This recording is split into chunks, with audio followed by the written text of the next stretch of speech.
I'm very happy to be the next step in our sequel of webinars. We had a few days ago a first webinar, and this is this sequel here that I'm going to be given is a sequel for starters, for beginners, for people who are usually not so experienced with computational chemistry methods or cheminformatics methods.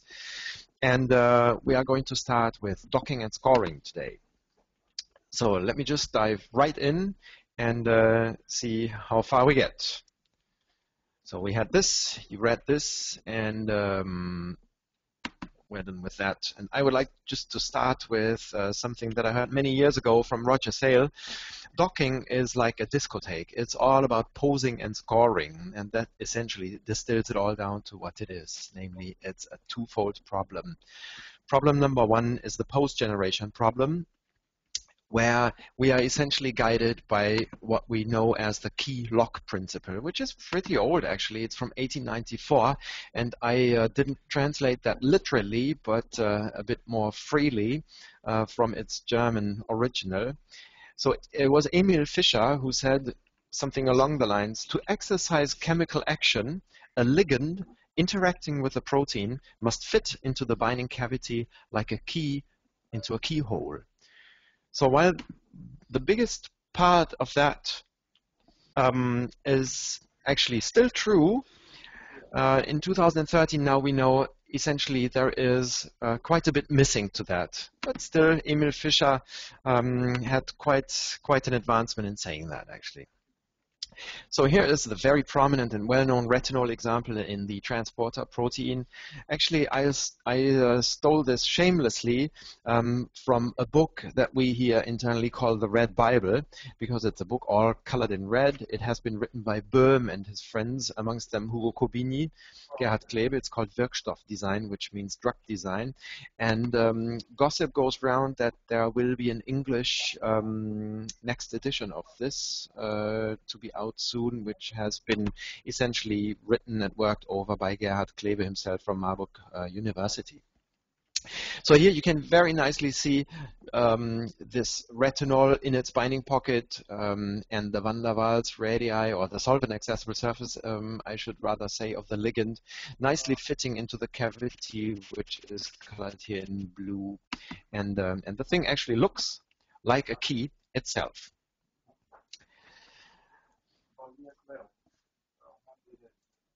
So we should perhaps be aware that docking essentially is really an optimization problem. And this optimization is really a ubiquitous problem everywhere. And if we think a little bit about where this can occur, for example, we will run into scenarios where we try to maximize money. So there are a lot of computer optimization procedures involved when it comes to actually making money, the banks, etc. The next thing, for example, minimize our pollution. Also there, computer optimization problems are solved very frequently. Or pick the best network for my cell phone. Or who's the murderer? When we think of fingerprint overlaps, for example, there are optimization methods coming into play. Or I recently read a thesis of a very good friend of mine, and she works in medicine and actually was worried about a problem where you introduce electrodes into brains. And also even there, computer-assisted optimization methods were used. So there are many, many problems out there, and docking is essentially also an optimization problem, where the problem is defined as put this ligand into the pocket, so find the best torsions essentially, and maximize the affinity. So part number one is getting it in, having a pose generation problem solved. And part two would be to score, see where it's happy, where it's not happy, or at least assess how should I say, a numerical value to that. That's the minimum that we could expect. So where do we start with the docking? Ideally, we should start with a good crystal structure. Sometimes it's just simply not available, and we are doomed to work with either a bad crystal structure, something we're just still happy to have, or sometimes even worse, we don't even have our own crystal structure and must work from a homology model, for example. And on the other hand, certainly we need a ligand, at least one ligand, and usually the very starting point is a co-crystallized molecule. If we don't have that, then we would just start from a ligand, say in outer space, for which we generated coordinates or which come from other crystals, etc. But please remember, and I'm going to stress this multiple times during this webinar, an X-ray structure, or a PDB file, I should say, is just a modeled snapshot, essentially one modeled snapshot by a crystallographer, during which actually also optimization procedures have been at work. And this entails problems that we are going to be discussing, which need to be solved. So, getting the ligand into the pocket, what are the associated questions and problems there? We have a translation problem. So let me try to get a pencil here. So essentially, let's assume that's our binding cavity, and let's assume that's our ligand. Then we need to translate the ligand into the pocket. So we have a translation problem. Once we're in there, we need to rotate it properly around its rotatable bonds to accommodate it nicely into the pocket. So we have an optimization both in T space, in translational space, and in R, in rotational space. Essentially, the assumption is, and that holds true for most, if not all, docking programs which dock ligands relatively fast, that the bond distances and bond angles are in principle known, so left at their original values, but the torsions will have to adapt themselves to proper configurations so that the ligand actually fits into the pockets. So we have an additional problem, an optimization problem in torsional space. I should mention at this point, I put that in the footnote here, there are also rigid dockers, for example, Fred from OpenEye, and typically these procedures require that you generate some conformers or conformer ensembles prior to docking. So the zoo of docking programs is enormously large. I just mention this as an example for so-called rigid dockers. But let's see how we tackle this torsional space problem.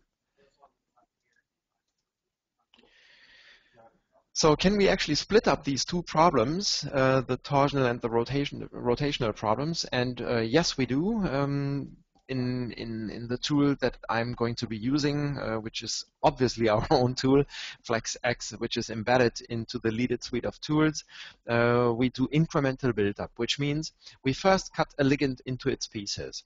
So let me quickly eradicate this picture and just sketch it anew. So if we have a ligand like this, we cut this into pieces here and there, and then we place a first distinguished fragment by certain rules, and thereafter we solve the torsion problem by connecting one fragment after the other. But we'll see this in more detail. Let's first jump to the next slide, deleting these pictures here. And here we go.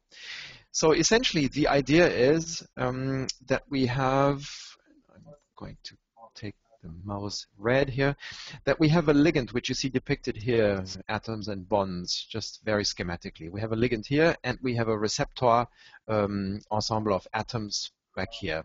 So the idea is to actually form triangles between some kind of interactions, let's say, on the ligand side, and try to find matching triangles on the receptor side. And there are algorithms out there which we exploit, which can do detection of these triangles very fast and the superposition of certain triangles likewise very fast. So essentially, you can imagine this as a very fast and efficient procedure of aligning triangles to their respective counterparts between ligand and receptor. So let's see how we continue. We're still left then with the torsional problem. So these torsions can actually kill us. Let's take a look at things. So if we have a ligand with, say, 3 rotatable bonds only, and as an example, let's assume we have a grid of these angles that we would like to evaluate or that we can use for an evaluation. We have 100 valid angles per rotatable bond. Then we are already at 100 to the third, means 1 million points to evaluate. Let's assume we just need 1 second per an evaluation. Then we are left with a computation on one CPU node of 11 days just for one ligand. That's way too long. So we are actually killed by this torsional problem, and we have to find a way around this. Well, actually, the way around this is what I mentioned before, to do incremental buildup. That's what we call it, which means, let's read this from bottom to top here, which means that's the very start of the procedure. We first take one distinguished fragment from the fragments that we just generated by cutting the ligand into pieces, and place this fragment using our triangle or certain other algorithms. If we don't have triangles, try to place this as good and as fast as we can. We retain the top n of those and continue the procedure like building up a tree. You can see that dimmed out here already in the background, what's going to happen. So we connect actually a second fragment to the first so-called base fragments that have been placed. Again, at this level, only n best survive, and we chop off the branches of those which do not come out sufficiently high in terms of their energy that we evaluate very rapidly there. I'm going to talk about energies later. And then we continue and continue and continue until finally we have the final fragment added, and we spit out again the top n, which typically ranges in the region of 200 solutions produced and survived here. And the top scored, or the top n scored, we can continue to do further science with. So let's take a look at this in a quick animation. So in white, we have the crystal structure.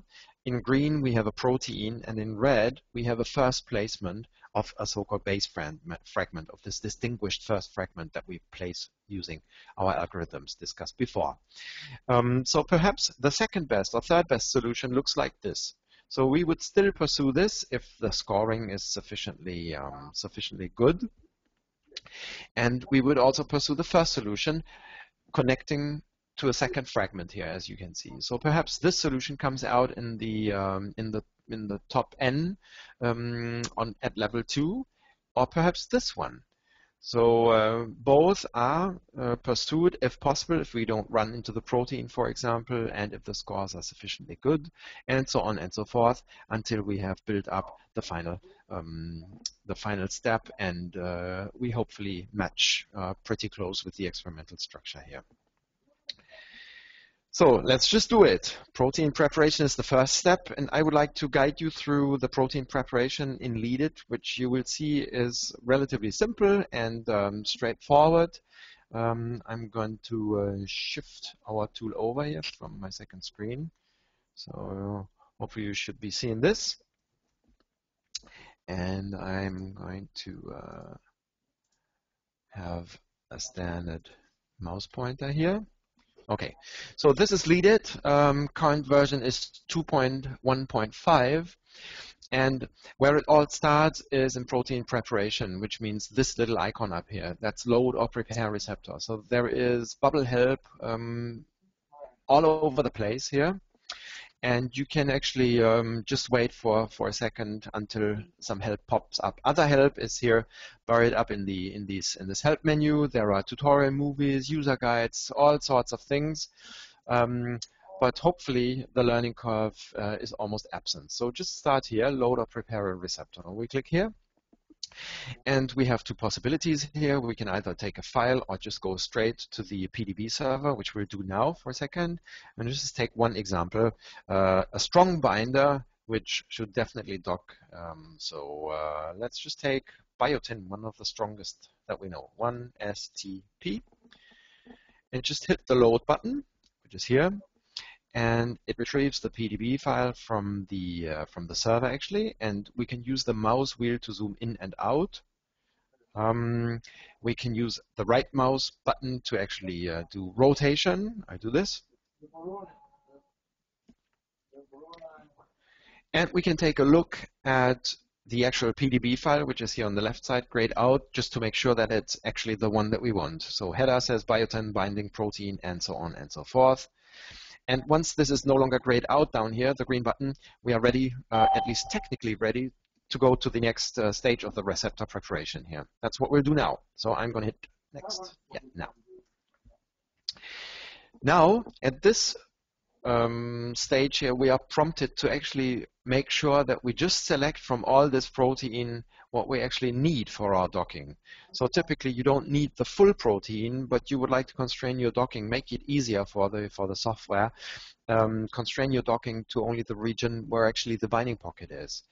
And sometimes one is, or relatively often actually, one is in the lucky situation that there is a co-crystallized ligand, which means that there is a starting point for us and that we're not navigating in the dark trying to spot binding pockets here.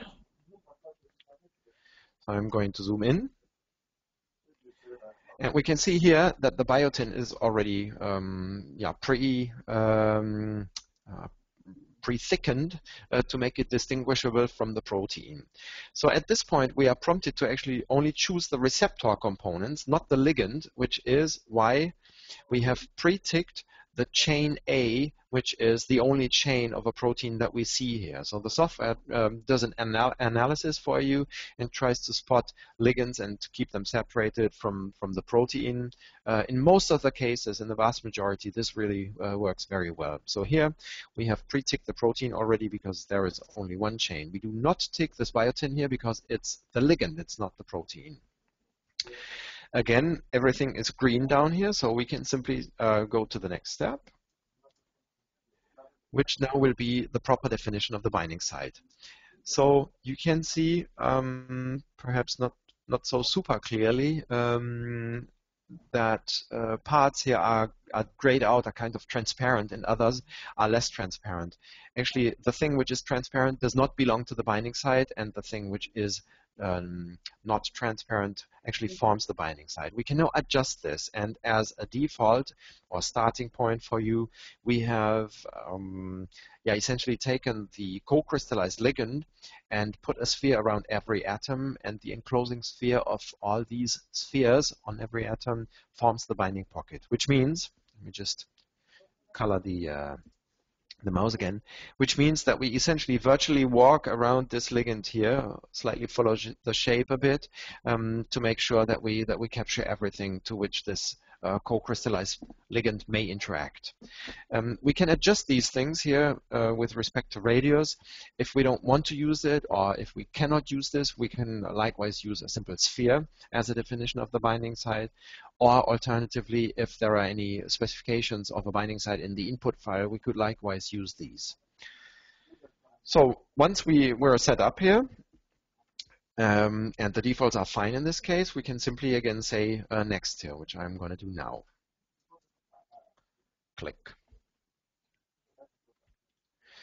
So at this point now we come to the most, probably one of the most important things to do prior to do docking. And again, all docking programs have similar procedures here, but we of course are of the opinion that our implementation is very fast, very efficient, and very visual. Hopefully I can convince you of this in a second.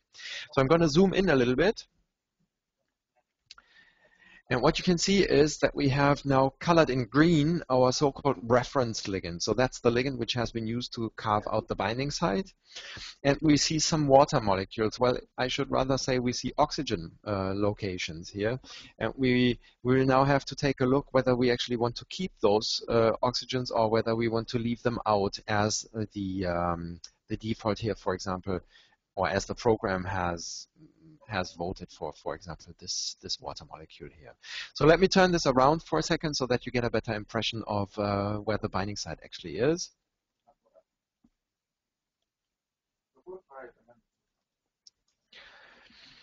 Actually, you can also visualize surfaces, of course, but I didn't mean to confuse you. I'll just do this now so that you get a better impression of what's going on here.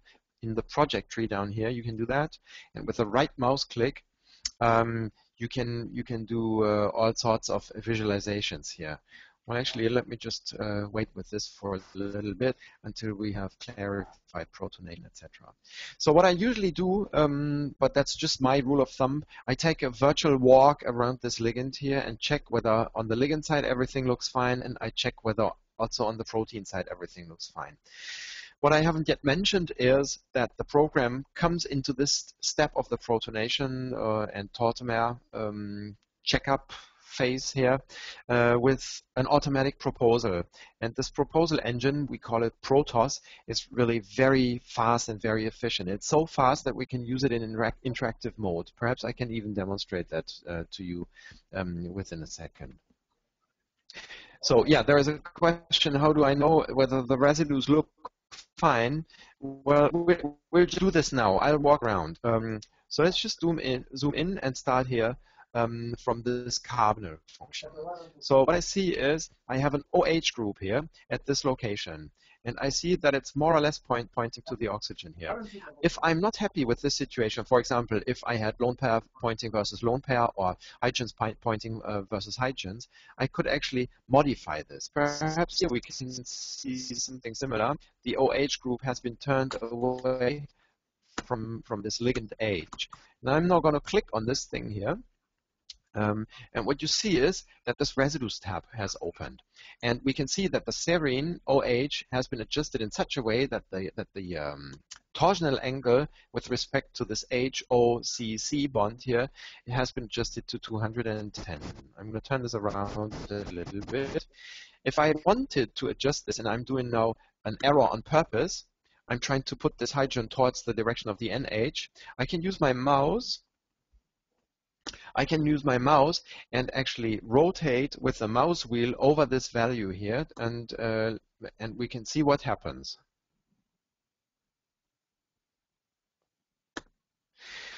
So we see that we have adjusted the OH torsional bond.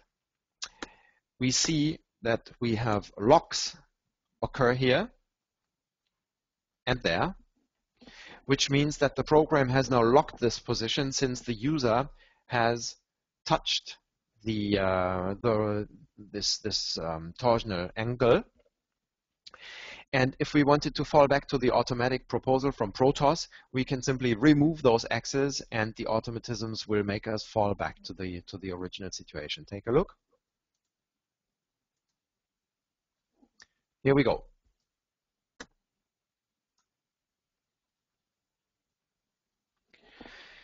So further on, I'm going to continue my virtual walk around the ligand, and this is what I meant, whether the residues look okay or not. So sometimes you see a protonation of an acid, for example. That's a rare case, but sometimes yeah, this happens, and you may rather want to double check whether the automatic assignment from the computer is really the one that you need and want. In most of the cases, as mentioned, this is okay, but in the end, it's just a computer. So hey, you know, just rather double check now before you waste computation time on an artifact that you started with. So the next thing that I would like to point out is ambiguities, which means, and this is sometimes really not aware to beginners in docking, which means we have certain residues here which can do actually what we call flipping. So glutamine, for example, is an example. I'm going to point on this thing here now. So there is a glutamine down here, and what you can see is that we have an NH2 and a CO function. And in terms of electron density, these two are sometimes very hard to distinguish. Well, most of the times, actually, they are hard to distinguish. And coming back to what I said initially, is just one snapshot of one modeler who came out with this assignment here. You may want to double check whether this actually makes sense. In this scenario here, it makes perfect sense. It's not a drama really to see things here. We have an NH back here, which could probably form an interaction. Well, who knows? Looks as if we could form an interaction between those two. But just let's assume we wanted to flip this. Then this is doable with a single mouse click, namely up here. So I'm going to click on this now, and you'll see that the CO and CN sides flip. And Protos computes any potential reactions to the rest of the protein to this modification. I'm going to flip this back. Take a look. And you see at the bottom of lead it, you can see that it's doing a quick computation to see whether this has any results or so. Again, I'm going to unlock this here so that we continue to work with the automatic assignment, which was really good. Finally, histidines. We have one at the bottom here.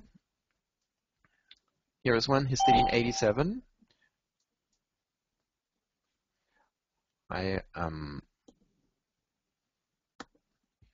That's the histidine which is up there. So likewise here, we can sometimes not electronically or electron density-wise distinguish this rotational state from another rotational state, which I will invoke by clicking on the flip again. Take a look.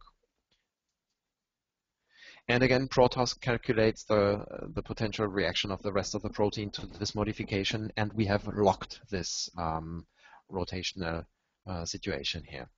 Again, I'm going to unlock to continue.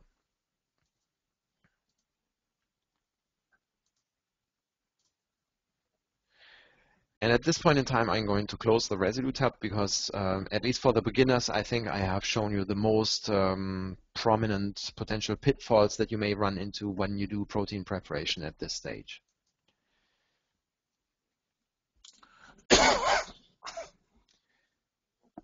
So there is another question. What if I want to rotate the phenyl ring, which is not on the list? Not on the list means that it's not part of the binding pocket, so you would have to go back and include it in the binding site, and then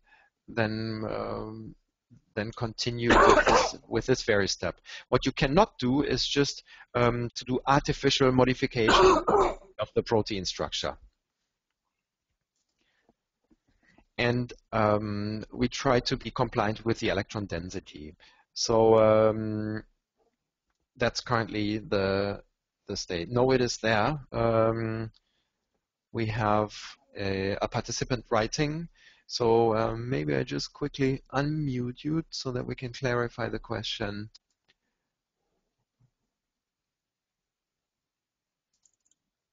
Just a moment. Yeah.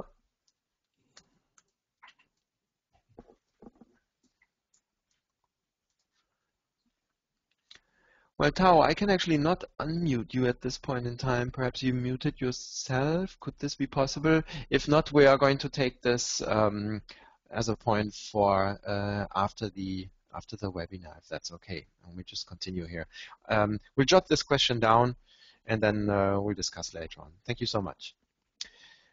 Okay, so waters, that's another thing. Nobody really can tell you whether it's always right to include a certain water or whether it's always wrong to exclude a certain water. So often it's just a little bit trial and error. What we do here is we use this Protos algorithm to give you a proposal for where hydrogens should be in case you do include a water, and we have a rule-based system proposing what waters to include and what waters not to include. But if you wanted to override this mechanism, you could simply actually do this, and it works very similar to what we've seen before with these residues. So there is, for example, one water, or maybe let's take a water which is further closer to the carboxylic acid. Let's just take this water up here. If I now click on the water, a dialog will open with which we can very easily and very efficiently modify the situation. So I'm going to click on this water now.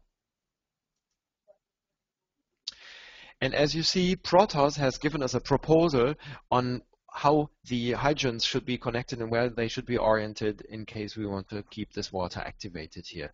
The water dialog has popped up for this specific water, and we can now play with it. We can move it around, or we could, for example, override the situation just by simply saying something, which I'm going to show you now.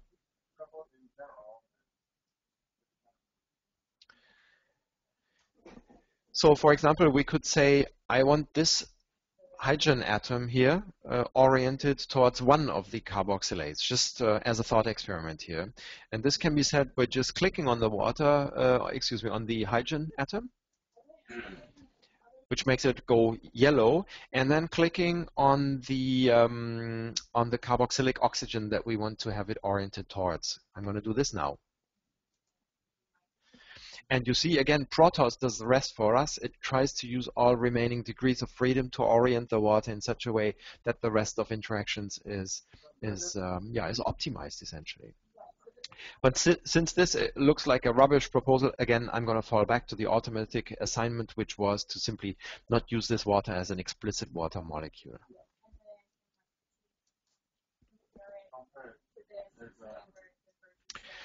Okay, we're done with this step. Essentially, everything is green at the bottom, so we can continue to the next stage. I'm going to click now, and this is the right mouse button here, the right arrow.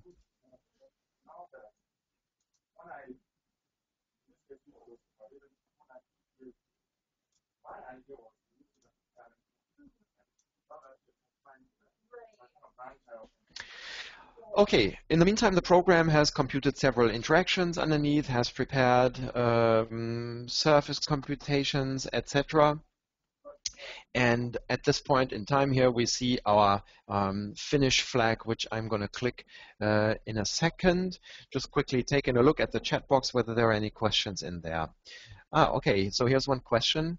I don't know if this is related to the slide here, but what can I do if I want to fit a molecule that I don't have a crystal structure into a crystal structure? Can I do just without a Chem 3D figure?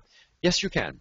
So you can take molecules from exterior and just make them dock into the tool, and and we can probably take the nitty-gritty details of this offline, but yeah, that's of course possible. That's one core task of a Docker, to take a ligand from outer space, generate proper 3D coordinates, and get it into the pocket. Okay, so we have our finish flag here, and at this point in time, we have visualized our surface.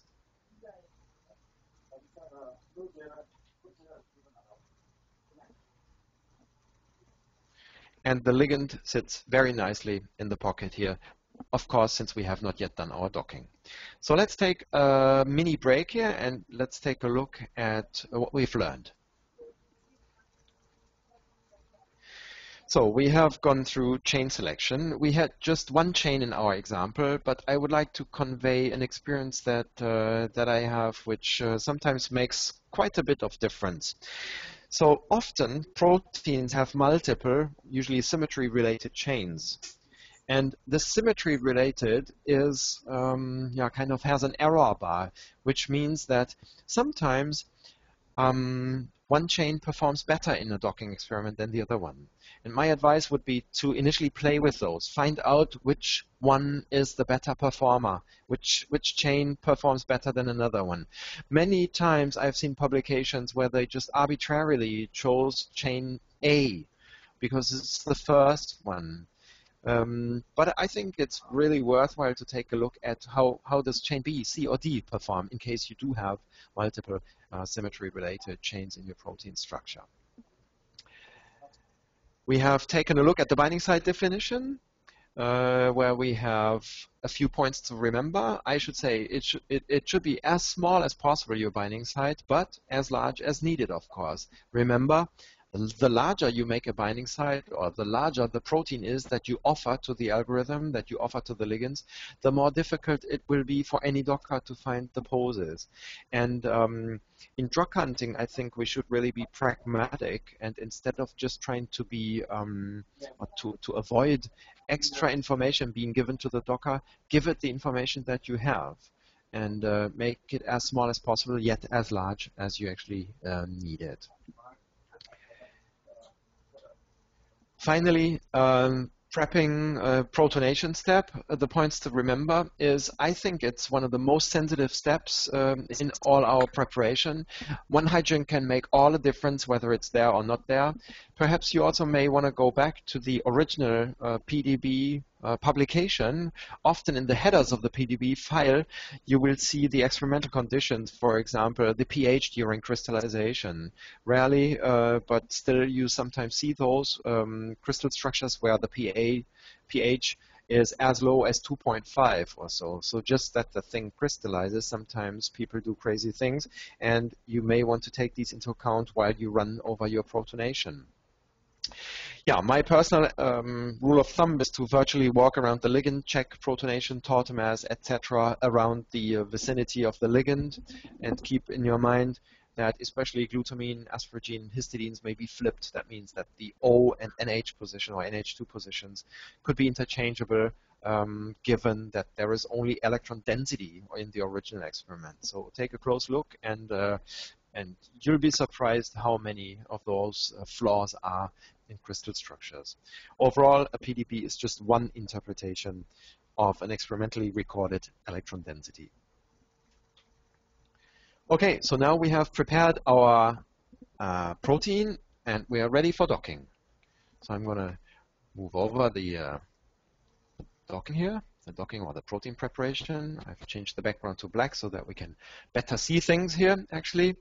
And yeah, again, it's as simple as it was before, even simpler actually. So we have our docking icon up here, and in all our software things which are accessible through buttons, we also have an accessibility through a menu here, docking, define a flex docking. Well, let's just simply press this little button here. And you see, read it from top to bottom. We have the general docking information, our receptor. It is already prepared, 1 STP. We now need to define a docking library. We can include pharmacophore constraints in case we would like to, but this is really not for the beginner's course here. Also, the strategy of base placement is not for the beginner's course, and all these things are usually not touched by the starters. But what we definitely need is our so-called docking library, which in our case will just be the crystal structure ligand. So the task will be to take the ligand out and to dock it back in and to see whether we are able to reproduce the crystallographically recorded position of the ligand in the cavity. So click here to choose a library. That's what we're going to do now. And we have a shortcut actually to the co-crystallized ligand here with this little arrow right next to the load button, where it says external file or reference ligand. The reference ligand is the green ligand that we saw before, so I'm going to choose this as my library. And it's going to be visualized here in 2D. We can check things. In case we did a lot of effort to actually get correct protonation, etc., and we do not want it to actually override these protonations, we can untick this box down here, but by default, I would just leave it ticked as it is, so that we can take a look at the protonation and adjust it accordingly. And we say, OK. So you see now the button apply and dock is no longer grayed out.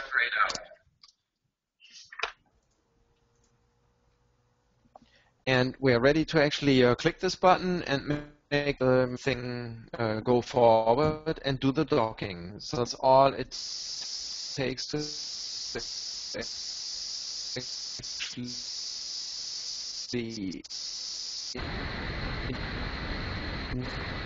invoke the docking fragments. Have been cited more than 7,000 times by now, and we have worked over the years to further improve it, and you'll see that it's really very powerful for all kinds of target nowadays, and likewise here.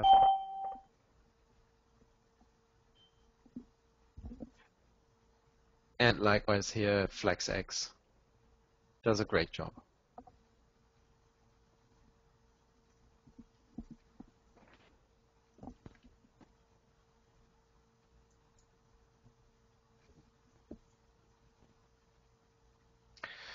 Okay, seems like audio was a little bit broken. So Christian, if you could give me a heads up whether audio is better now again. Okie dokie. So just quickly repeating, what I said is that the engine underneath is FlexX, which is our long-standing Docker, which has been cited more than 7,000 times now, the original paper in JMB from 1996, that is. And we have constantly been working on it and have improved it with various algorithmic tricks, and does a great job. So we have just completed the docking with this ligand, so we have put it back into the pocket, which we cannot yet see, but we do see the table. So we see this table here, and typically the thing that people look at when they want to assess the quality of a docking program in the context of an experimentally recorded protein ligand complex is the RMSD value here, which is the root mean square deviation from the originally recorded ligand. So in this case here, it's 0.7, which means that the formula that you'll see in a second comes out with 0.7 angstroms, which is a very, very small and low value. If I now click on this line here, the respective docking pose will be visualized.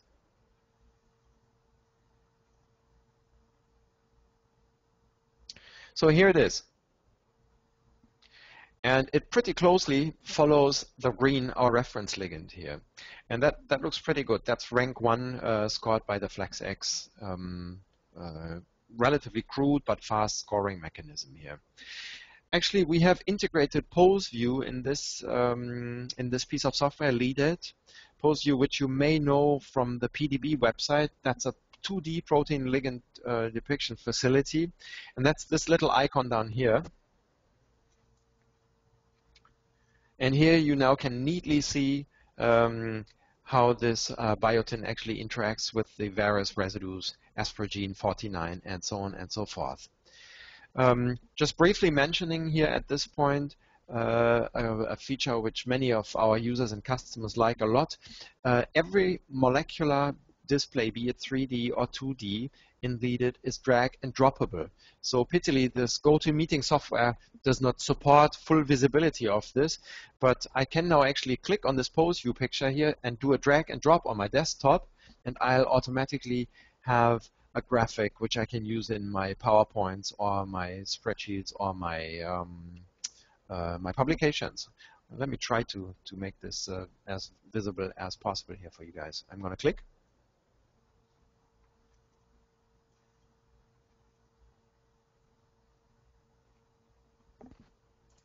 I have just dropped it.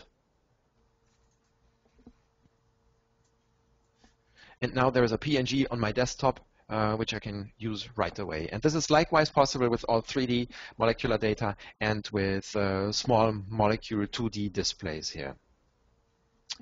So there is a question in the chat box.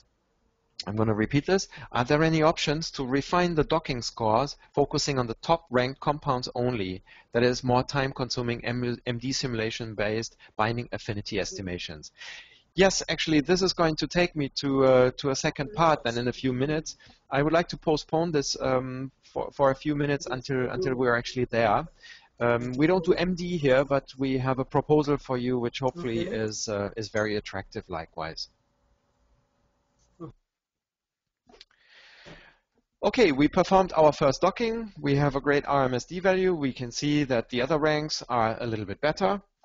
And let's just continue. How good did we do? The common criterion is an RMSD. That's the formula. So the differences squared, summed up, and the root of them between experimentally observed coordinates and the docking coordinates are essentially taken into account here. Typically, and that's for the beginners again, there are thresholds that are commonly used or seen in publications. Superb is anything below 0.5 angstroms. Really good is 1.5 angstroms, and fair is something below 2 angstroms. Actually, I think it was Hugo Cobini coming up with a slide visualizing what this actually means, smaller than 0.5 angstrom, and how well the resolution really needs to be to come up with such a great docking. Yeah, just yeah, again, pointing to the fact that a crystal structure is just a model. Major problems with these RMSDs that are often criticized is its size dependency. The larger the ligand, the larger the RMSDs typically. And some programs have a lot of problems with symmetry artifacts, for example, one carboxylic oxygen versus another, and flipping of those, which essentially result in the same chemistry, are not always recognized here. So just be careful and take a look at things. Okay, we had this. And now I'm going to come to scoring. Scoring is one of the hardest nuts to crack in our field. So it's still the holy grail to find. Let's first do a thought experiment then. What is affinity?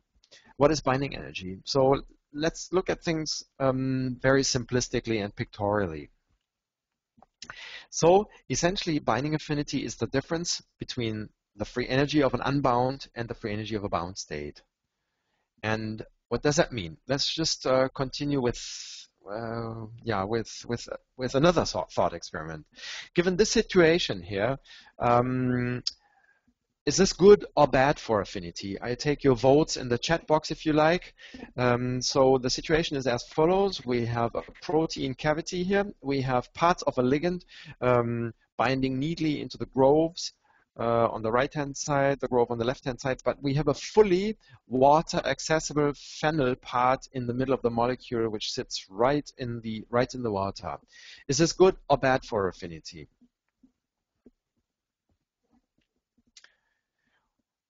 Well, think twice. The phenyl part was unhappy in the water and still is. Thinking about differences here, we have no difference. So we are in the crazy situation that all chemistry tells us, ooh, this is something that I'd rather not have, which still is true, of course. But for the pure binding affinity, this actually does not play a role. The water was already unhappy and it still is. So the difference, at least in our schematic view of things, is that there is no contribution. And this actually has to be captured in the proper scoring function here. So let's take a look at desolvation then in this context. We have a ligand totally surrounded by water.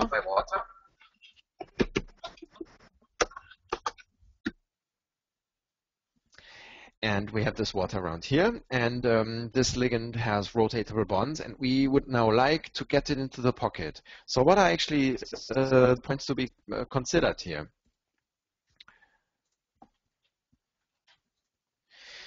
So for example, this atom here of the ligand, it might be very unhappy to be taken out of the water. Maybe there was quite a lot of polarity here in this region of the ligand, and now we are forcing it into this part here of the pocket. Likewise, this part of the protein might be very unhappy not to bind water anymore. So there was water there previously, and perhaps this part of the protein is relatively unhappy that there was water, which has been taken away from its face. And likewise, we might have situations where, for example, this part is very unhappy to get locked in a pocket. Or this water molecule now being up there might be very happy to finally be freed from the pocket. So all these things are strongly contributing to the desolvation or solvation bill. Let's first step back for a little second and take a look at the traditional approach. How do people usually tackle these problems? What they often do is they have an observation. For example, I know that hydrogen bonds and surface things are important. So they parameterize a scoring function with some kind of information on the number of H bonds and some kind of information on the difference of solvent accessible surface here.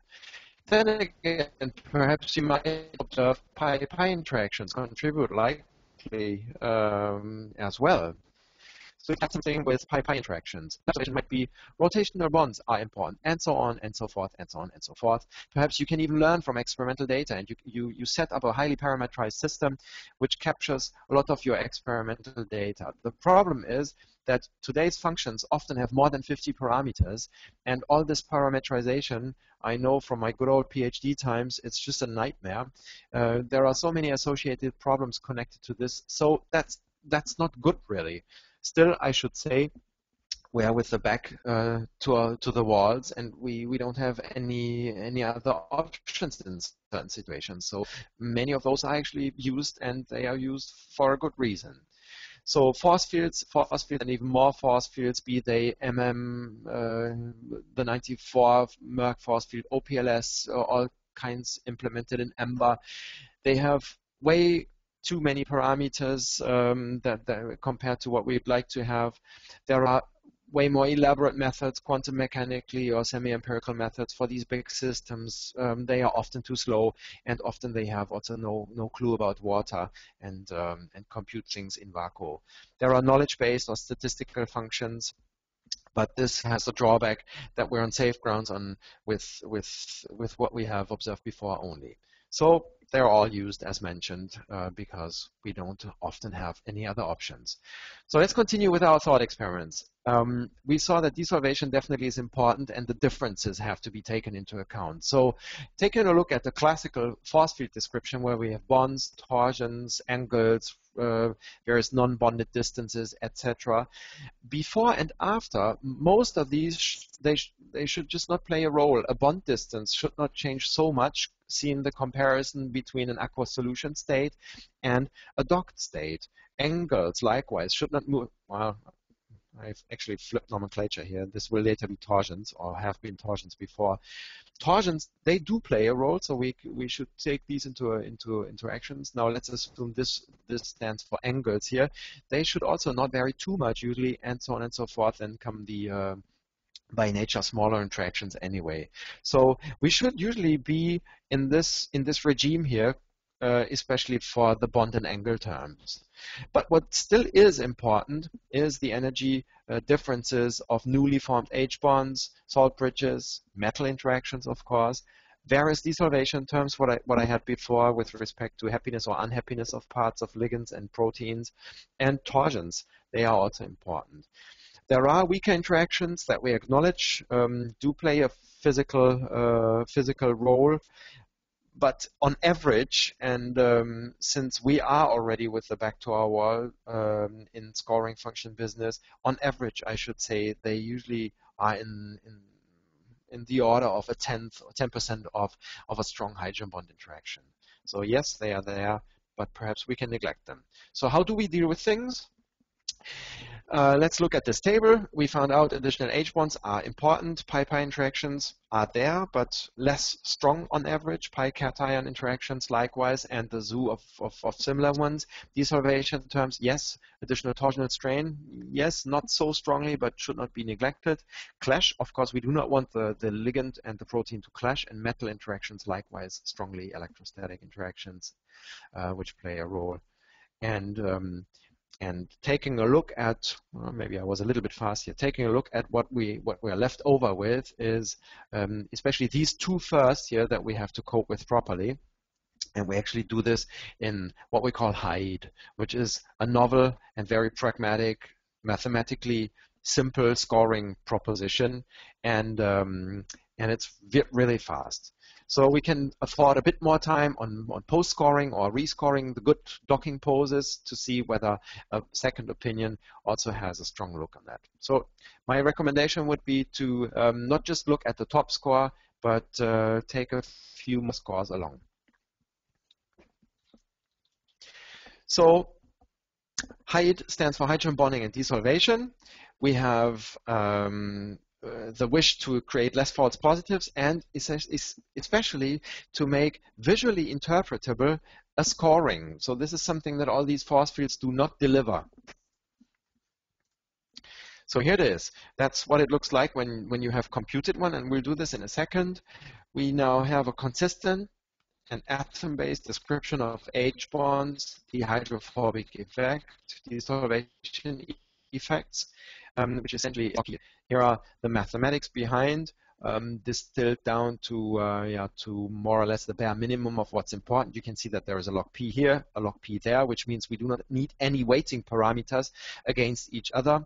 And all this, with all details to all methods, etc., is published in this 2013 paper in JChemD, which came out recently. All this is a collaboration between Bayer, University of Hamburg, and ourselves, so take a look if you'd like. So the elegant thing is that the log P connects these two in a very natural way. We don't have any unphysical parameters. There are 8 log P's essentially in there. The computation is just a few seconds fast, which is why the chemist can now explore and just play with ligand modifications, and we can actually see the affinity in terms of an atomic coloring. So we can see where the ligand is happy or where it's unhappy, where there is room for optimization or not. Here is one. So here's one protein with two ligands, which differ essentially only in the position of the heteroatom in this 5-membered cycle. And we're in the lucky situation that for both we have a crystal structure available in the PDB. And now let's just quickly take a look. This oxygen here obviously was relatively unhappy to be taken out of the water, so we'd pay a desolvation energy. And if we take a look at this, we even face it to another oxygen, so we cannot form a hydrogen bond. Classical thinking would be, oh, facing a south pole of a magnet against another south pole of a magnet. But that's only half of the truth, as mentioned, because keep in your mind that we already paid for the desolvation penalty, which we have here. So we are kind of doubly punished, because first, we don't form an H bond, and second, we pay desolvation penalty to free it from the water. And we can see this reflected here in the table in LEADIT, actually, where you see the desolvation of the ligand here accounts with 2.5 kilojoules. Divide by 4 if you are more in the kilocalories world. So it's 0.6, roughly 0.6 kilocalories per mole, plus the receptor. How unhappy is the backbone CO function of the receptor? It's unhappy by 6.5 kilojoules here. Divided by 4 means 1.8, 1.9, more 0.8 kilocalories here, which is quite an amount of energy if we sum that both up here.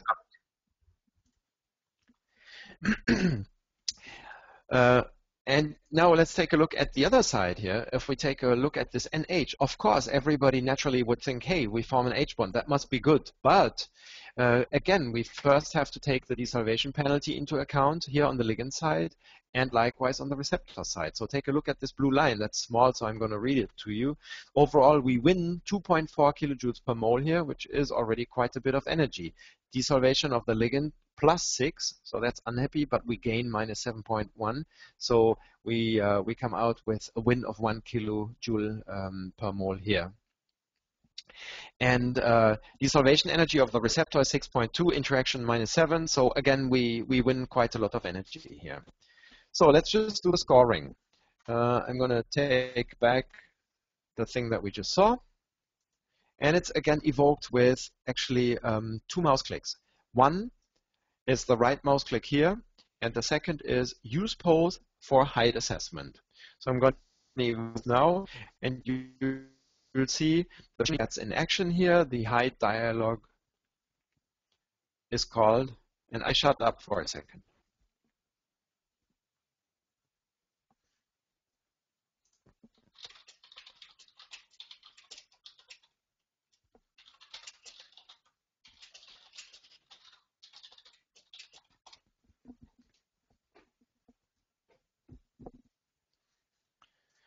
Okay, so what you see is that we have slightly wiggled the original pose. We have pre-optimized the pose. This is because what I mentioned before, we need to make sure that we are free of any clash and that the torsions are also minimized as good as possible. So this is kind of a prerequisite for height to be working properly, that we are clash-free and that the torsions don't cause any trouble yet. Let's take a look. I'm going to deactivate the before line, the before wiggling, before optimization line. And you can now see that the ligand has been colored in green, white, and if there were any problems, in red.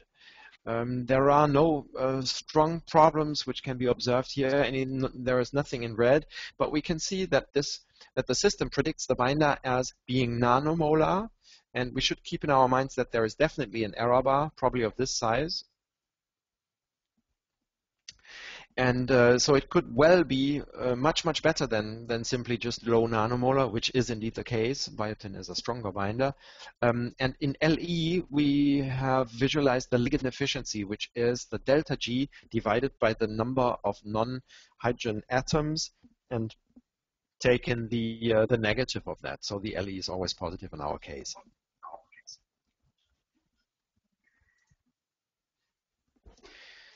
So you've seen how we do the scoring. If there were anything red, you could actually take this as a starting point for your lead optimization and play with things. There is a little editor, but this is actually not part of the beginner's course here at this point in time. So you could do with the trial license that we're going to send you after the webinar, do your own docking with FlaxX and Hide. The ligand efficiency I have mentioned, and here I just give you the ballpark figures for the respective thresholds with respect to the delta G's here. There is popping another question in here. What's a good ligand efficiency value? Well, that's kind of an ongoing battle. It depends quite a bit on how large the molecules actually are that you are dealing with. So often little fragments have very, very nice ligand efficiency values. Sometimes people think 0.25 is already a relatively good ligand efficiency value for drug-like compounds. But usually people who are in smaller compounds or at earlier stages usually want to target at least something like 0.4 or even better 0.5. And you see that this natural substrate here, biotin, has an enormously good ligand efficiency of 0.78 here. We'll give you a little guideline with the thumb, because this thumb does not necessarily have to be pointing upwards. It can also be all red and pointing downwards. But you'll see this once you play with the software, actually. With this, actually, I hope I could give you a dive into the basics and beginnings of dockings. Hopefully, I could show you a few of the potential pitfalls here. As mentioned, you're all entitled to a free license for some time. We'll send this over. Give us a little bit of time because we have had overwhelming feedback to our webinar series here, so we're really pretty overloaded with work at this point in time. But for now, let me thank all of you. We'll do a little bit more of Q&A time after this. Stay connected with us. There is our website, /leadit, biosolvit.com, leadit. We have a Facebook page. Please join us if you'd like. If LinkedIn is more your cup of tea, then also feel free to subscribe to our group there. And remember that we have this special webinar offer, just 9,999 euros to extend the trial to a full 12 months. So yeah, if there are any questions at this point in time, then please don't hesitate, and I'll be around. Raise your hand and we'll unmute you.